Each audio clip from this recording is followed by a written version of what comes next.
आरक्षण पडलेलं आहे ठाण्याला, काय म्हणाल? खऱ्या अर्थाने आनंद होतोय की सगळ्या समाजाला न्याय देण्यासाठी हे आरक्षण जे पडलेलं आहे. कारण गेले 19 वर्ष महापालिकेमध्ये मी काम करते आणि पहिल्यांदाच SC प्रवर्गाचं आरक्षण आमच्या इथे पडलंय. तर खऱ्या अर्थाने आनंद होतोय मला पण. आपल्याकडं उमेदवार आहेत हो, तसे? आमच्याकडे बरेचसे उमेदवार आहेत हां. आणि खरंच न्याय देण्याचा प्रयत्न केलेला आहे मला असं वाटतं त्या समाजाला. कशा पद्धतीने सत्तेचं समीकरण असणार आहे ठाण्यातलं?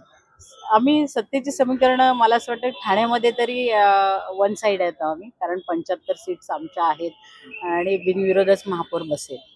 बीजेपी बरोबर आपण सत्ता हे करणार आहात?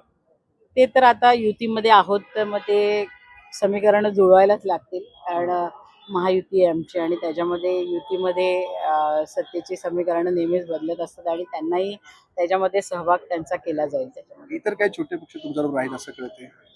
इतर छोटे पक्षाचा आता मला असं वाटतं वन साइड असल्यामुळे त्यांचा विचार होईल नाही होईल ते मला माहिती नाही. पण आमची पूर्ण वन साइड आमचेच लोक आहेत. BJPचे पण तेवढे कॅन्डिडेट आमच्याकडे आहेत. तर मला असं वाटतं बाकीच्या लोकांना घेऊन न घेऊन काय हे नाही होणार, आम्हाला काय फरक नाही पडणार. 75 सर्व आले.